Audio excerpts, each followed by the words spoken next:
Welcome to History Hack. If you didn't know by now, we are the revolution. That means we're sharp, witty, lots of fun, but it also means that we're essentially the peasants in Les Mis huddled round a table in the corner of the bar with no money. If you enjoy the show, please do support us. We have a Patreon account by which you can donate a small monthly sum in appreciation of what you're hearing. Alternatively, we have Ko-fi, in which you can just do a one-off donation as a thank you if you particularly enjoy a certain episode. Either way, we massively appreciate all of your support. Hope you enjoy the show. Hello and welcome to another episode of History Hack. You're with me today. My name is Charlotte White, but you can call me Charlie. I've been left the reins today as one of History Hack's resident Ricardians, a title of which I'm very proud, to speak to today's guest. I'm joined by Michelle Schindler, who has studied at Johann Wolfgang Goethe University in Frankfurt, reading English studies and history with a focus on medieval studies. Now, we're definitely in an interesting area here. She's the author of Lovell, Our Dog, The Life of Viscount Lovell, and he's the closest friend of Richard III and a failed regicide. I think we're going to have some very interesting things to talk about today. Hello, Michelle. Hello. So the cat, the rat, and Lovell, our dog, do rule all England under a hog. Yeah, that's the one. So look, let's be predictable. Let's start at the beginning. What do we know about Lovell's early life? And he's associated with Richard III from a very early age, isn't he? Yes, well, we don't know all that much about his childhood, as we barely know about anyone's childhood, really. But what we know, it's fairly common. He had a couple of siblings. He had a twin sister, which is a bit unusual for the time. They both lived, so both lived to adulthood. And he had an older brother who died, that sort of thing. But there seems to have been some kind of trouble with the father, to the point that he later on wouldn't have prayers read for him, which is very unusual. He had them read for his grandfather, whom he didn't even meet, but not for his father, repeatedly. So there was some sort of trouble, but we do not know what.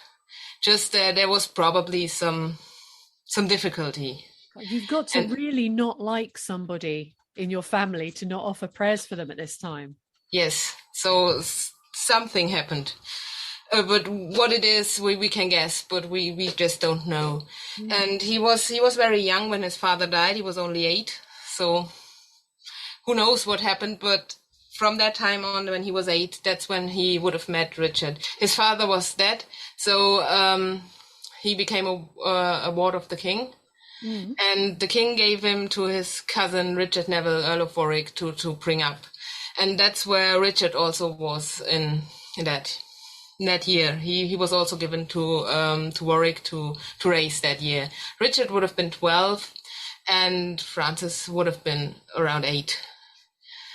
And that's we of course don't know if the 12-year-old and the 8-year-old immediately became friends. They would have known difficulties from a young age, so maybe they bonded over that, but we don't know. We do know that from the time on, they both were old enough to make their own decisions. In teenage years, they're often found together, so maybe that's where it started. But we know they were both there at the same time. We do not know what their relationship was at that point, because they were both still pretty young. And they were under who we now know as Warwick the Kingmaker. Yes, that's him. A very powerful man to be brought up with. Yes, I think it would have been, for Richard, it would have been expected, but the Lovell family had not been all that important. There were a couple of barons, a couple of ancestors of Francis who had been at court, but none of them had ever been all that important. So maybe it was special for the young boy to be brought into contact with somebody that important, that powerful. He probably wouldn't have known anything like it before that. Amazing. I'd love to be a fly on the wall in that house. Yes. And it would have been probably quite overwhelming for an 8-year-old to suddenly be there in the center of power, so to speak, or one of the centers of power anyway. Gosh. So do we know anything about Lovell's character? There's debates about Richard's character, thanks to, Shakespeare, one of the best propaganda plays ever produced. But what's his ride or die closest friend like? Do you think it can give us a little bit of an insight into Richard? It can, in a way, because Francis was, he was about the most uncontroversial person around. Even in all the propaganda that followed Richard's death, he was barely mentioned. Nobody ever accused him of anything, absolutely nothing. Even that the cat, the rat, and Lovelow dog, there was this one guy who was angry at the people who had power at the time, but you would think that this would give later propaganda writers a good chance to also attack his character. Nothing, absolutely nothing. Wow. He was extremely unpolitical even at the time. There's no evidence at all of him trying to wrest power from somebody else. He seems to have been reserved, almost shy, and quite unconventional, really. That's the thing with the not having any prayers, that you had to be a special sort of person to make that decision. Even if you didn't like your father, you had to be you had to be sure of yourself and sure of knowing that you could ignore conventions if it suited you. He was sort of emotional like that. Yeah. And mostly, that's interesting. He did, even when he rebelled or something, he didn't make a lot of song and dance about it. He just did it. So he was a calm guy. And it's interesting that Richard, who from the sources was more ostentatious, perhaps, chose a man like that as his closest friend. And he was not politically important before Richard became king, not at all. He had barely any power, and any time he tried to do anything military, he failed.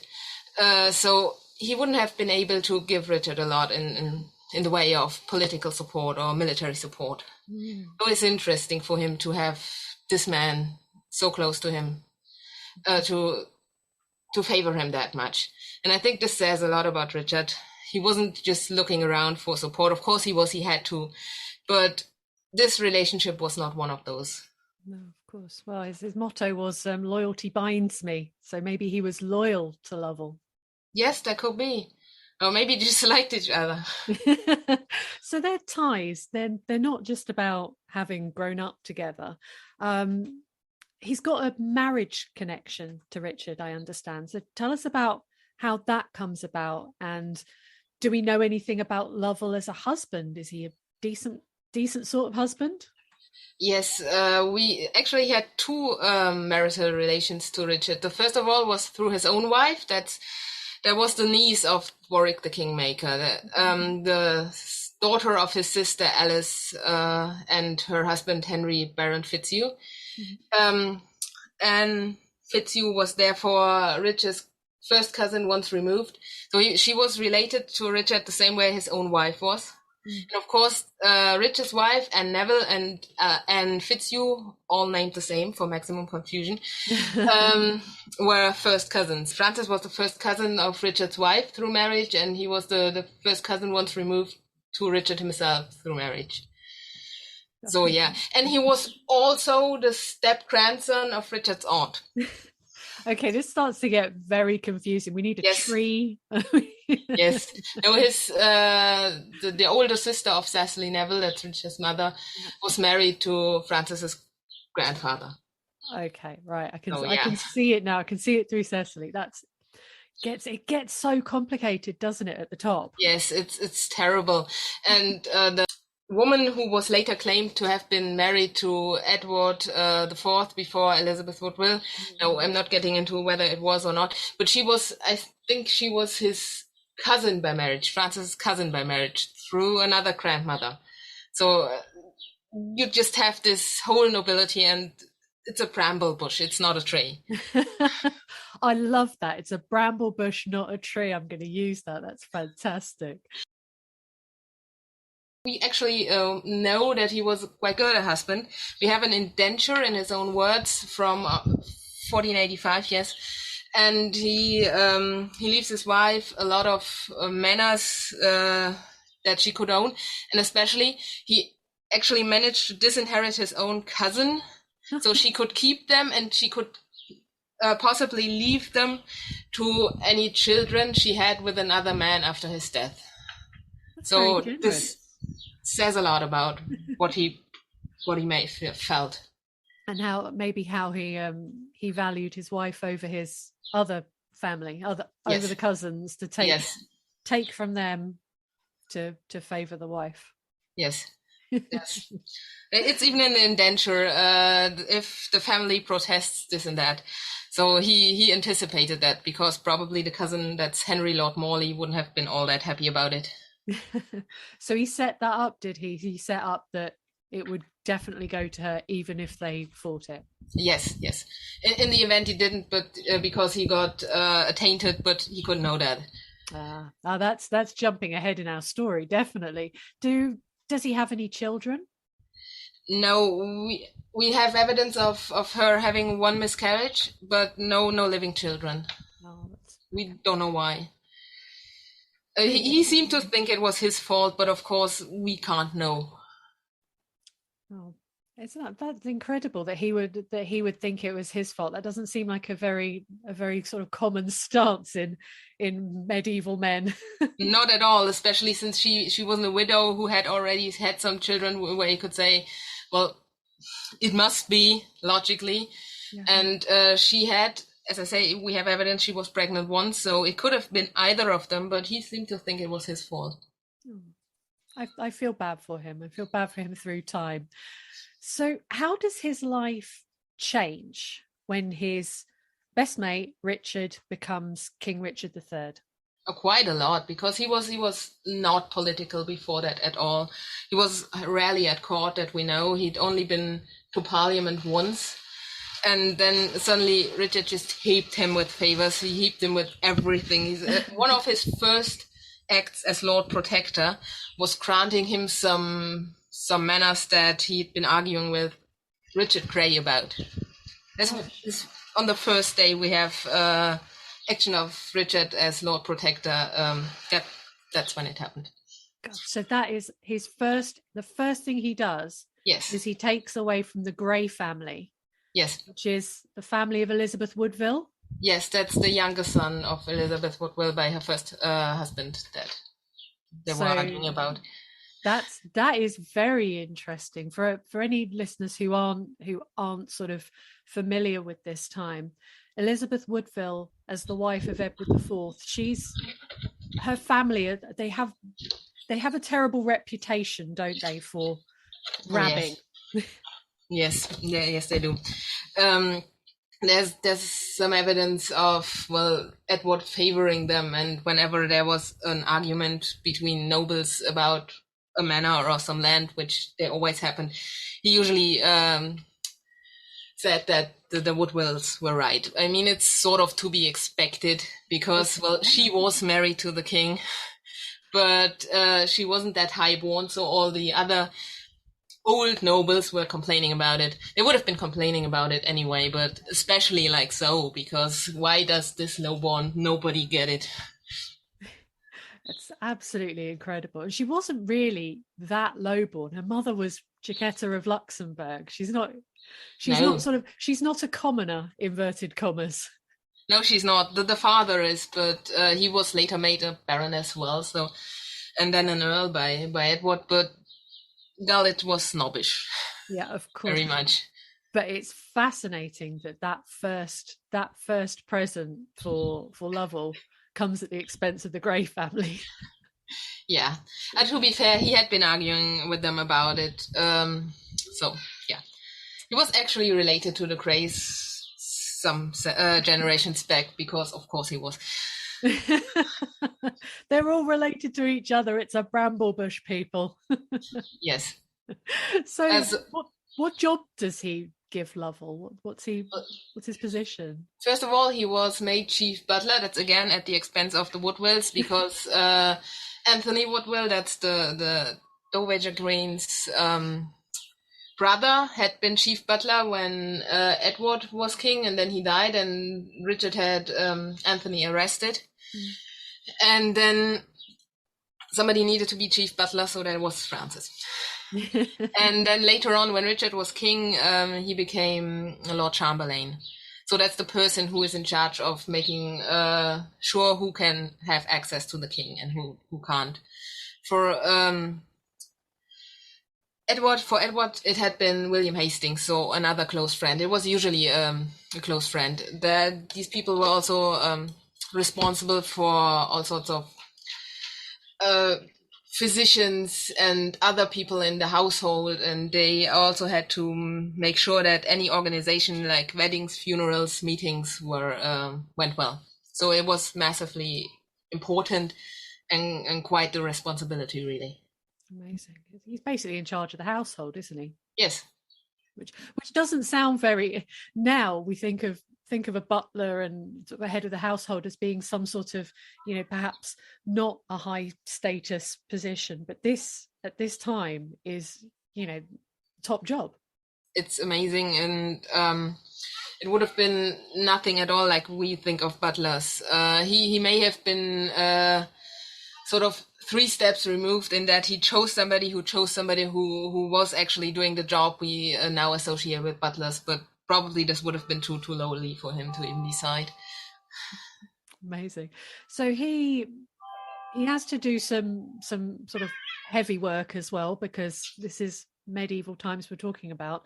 He's charged with defending the south against Henry Tudor's invasion when this usurper comes from across the sea. Sorry, I apologize. Terrible Ricardian. How does that go for him? How does it go for Lovell? Quite badly. As usual, he wasn't a military man at all. It was a mix-up, really, and it's probably not his fault, but he waited at the wrong Milford. There's two Milfords down south somewhere, and he just got the wrong one. It's interesting he was even charged with that, because there's absolutely no evidence he was ever on a boat before. And then he was given all the charge of commanding the fleet to guard against the usurper coming in. Sorry, the future Henry VII coming in. Yeah, we don't need to pretend here, Michelle. Don't worry. we can call it as it is. That is absolutely incredible. So he's got no military experience, never been on a boat, and is. He's got some military experience. He was with Richard in Scotland, and he tried to raise men during the Buckingham Rebellion, and that failed. So yeah. Oh dear. And he goes to the wrong. I can't get over that. He goes to the wrong. It may not have been his fault. It may have been a mix-up in the spies saying so. Nobody blamed him. It was just there's a small mention in the Croyland Chronicle saying it was Milford, but it was wrong. But it was the wrong Milford. No. So how does he react to events at Bosworth? Badly. Well, there's some evidence he was actually at Bosworth, but no evidence he fought. So he would have been kept out of the fighting. Maybe because, he had something to do. That's a lot of people think that because of the princes, but it would have been strange to keep him that close to battle then. It may have been that Richard just kept him out because, first of all, he can't fight, and second of all, like this, he will survive if something happens to me. And then he, after the battle was lost, he went to Sanctuary in Colchester, St. John's Abbey. Yeah. So you could seek sanctuary even if you had technically committed treason, and then you couldn't be pulled out. So he seems to have been expected he would be declared a traitor and went to sanctuary. It wasn't uncommon. For example, John Howard, that's later the Duke of Norfolk, had been in that very same sanctuary during the Lancastrian readaptation in 1471. So, yeah. And then nobody seems to have thought this very strange. And then Henry VII offered him a pardon, and he declined it. Wow. So that is incredible. So he's offered a pardon, and he declines it. And does he stay in sanctuary? Does he stay hidden? He stays in sanctuary, probably not hidden because he would have been brought to pardon there, the offer of pardon. But yes, he stayed there. And the abbot of that abbey, he was known to be a Yorkist, so that probably helped. And they were planning a rebellion from there on. Amazing. In 1486, that rebellion was basically planned from sanctuary on, because there's a whole list of people who were later pardoned for minor offenses in that rebellion, and they're all from Colchester. Usually you stayed in sanctuary for 40 days. After that, you could be pulled out. That's okay. You could stay in sanctuary 40 days, plot whatever you did, and then you had to leave. But Colchester, St. John's Abbey in Colchester had extended rights of sanctuary, as did Westminster Abbey, for example. So he could stay there technically for as long as he wanted. And it's often, this is a point that's often used. Oh, he stayed in sanctuary longer than 40 days, so maybe he was planning something, or Henry VII was negotiating something about the princess, but it's not that deep. It just had longer rights of sanctuary. And, well, he just seems to have used that to plot a rebellion. We actually know that he ran up a lot of debts. That's something like 20,000 in modern money. And later on, Cecily Neville paid them. She arranged it in her will that it would be paid. But we do not know what for. We don't know how he ran up all these debts. I wonder how you run up debts in sanctuary. I have no idea. I could imagine maybe it's physicians or something. We don't know if he was maybe injured at Bosworth. Yeah. But I'm just guessing. Or a lot of Deliveroo. Yeah, probably. And Netflix. He got all the subscriptions. He's just chilling out, eating a load of takeaway. But no, he must have been working pretty hard, because does he actually attempt to assassinate Henry VII? Yes, twice. Yes, he started a rebellion together with Humphrey and Thomas Stafford. That's two retainers of Richard. And this was in 1486 during Henry VII's first tour of the country. And well, he tried to raise that rebellion, but it was dead in the water, much like the Buckingham Rebellion. Nobody really supported it because, well, he didn't even offer an alternative. He just said, we are killing him, and I don't know, I don't care, just killing him. So yeah, it wasn't the best planned.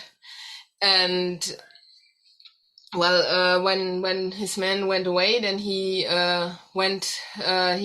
his original plan was just kidnapping Henry, and then probably staging an execution for him, sort of a trial and execution. And when that didn't work, he just went to York and tried to kill him.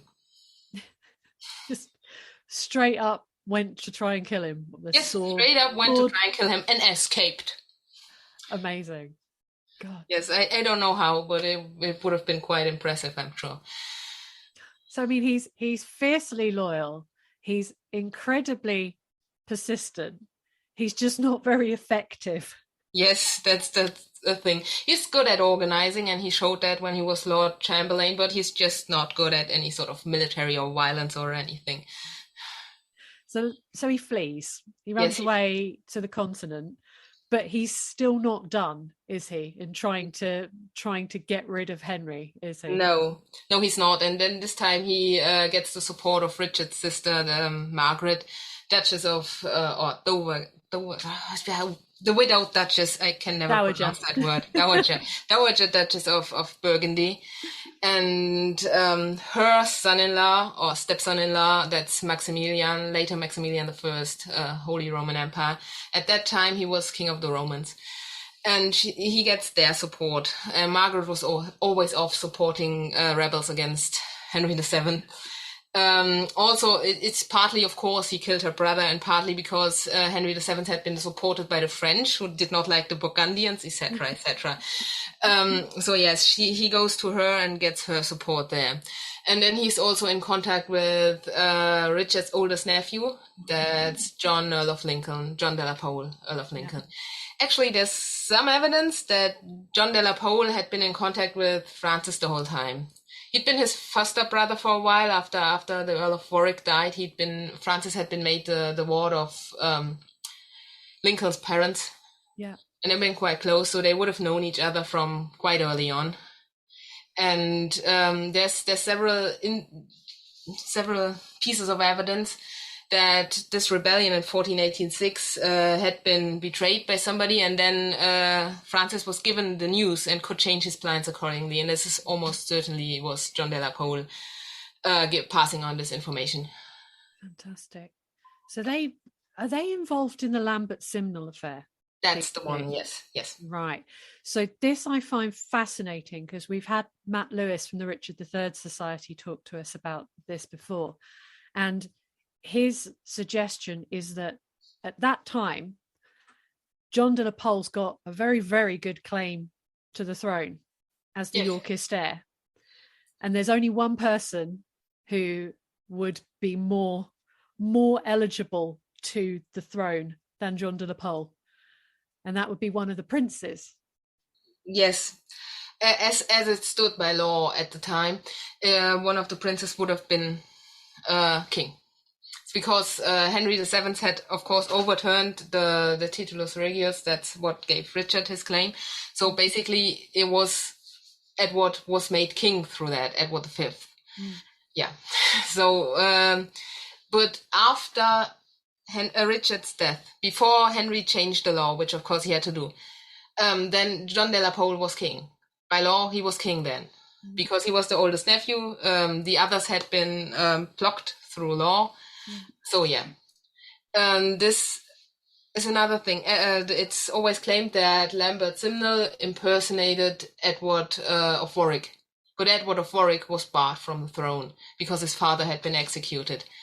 So there's no point, even if it was the real one, to put a 12-year-old with a plighted claim on the throne when you had a perfectly grown-up adult heir with a spotless claim. So why would they? Yes. So you've got this man who is doggedly loyal. Not very effective. To be fair, I don't think he cared. He could have put a monkey on the throne. He just wanted Henry dead. He just wanted Henry off. I love that. I was going to argue that if he is that loyal to the family, and if John de la Pole's saying, you know, I could be king myself, but I'm not going to do it while this kid's alive, if that lends weight to Lambert Simnel as being who he proposed that he was. It could be. It's hard to say. Always you can always or argue one side or the other, but yeah, it definitely could be, because Francis did not care. He started a whole rebellion without even a counter candidate. But John de la Pole had actually, I do not know how, but Henry absolutely adored him. Wow. He barely even, you know, he had to, of course, punish some of Richard's supporter, take some stuff from him. He barely took anything from him. He even made him in 1486, together with his uncle and the Earl of Oxford, both of whom had been in exile with Henry, and then Lincoln.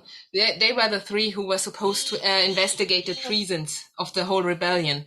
Then Lincoln suggested that they pardon the whole lot, except Francis, obviously, and Henry went and pardoned them.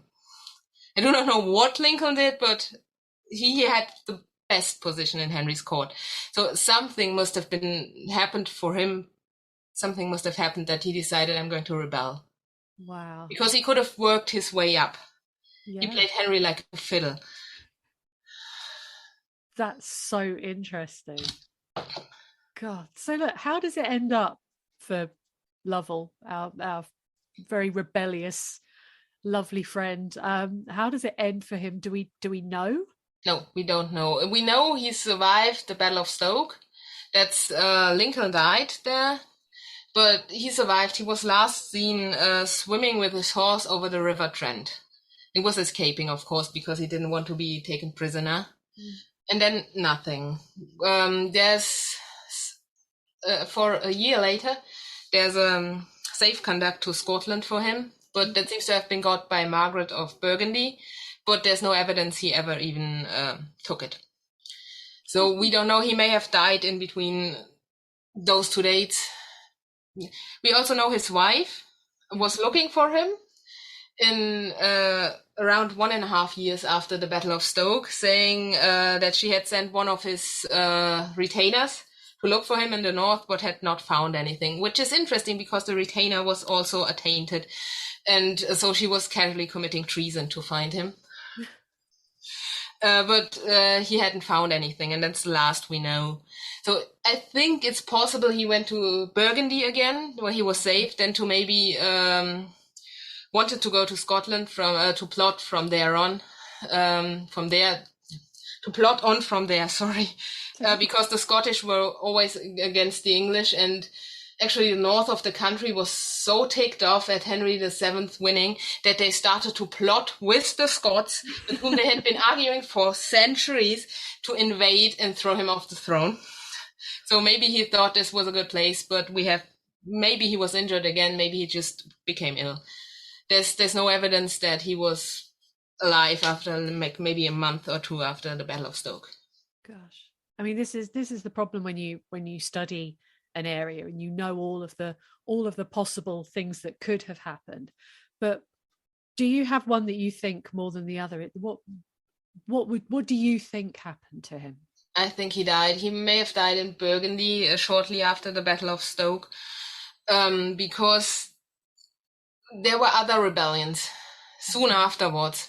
There were 13 biggish ones, I think, in Henry VII's reign, and he's not mentioned in any of them after 1487, and I do not think he would have given up.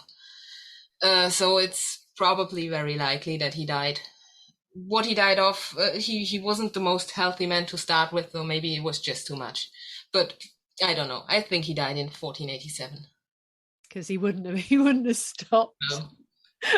He was quite stubborn, really. I like that. There's all these wonderful legends about him haunting Minster Lovel. Oh, he never even liked Minster Lovel. He was barely there. It's lovely there. I know, but he was barely there. His grandfather, William Lovel, had it rebuilt really nicely in 1430s. And then Francis went and just had it rebuilt entirely again. And then he never even went there.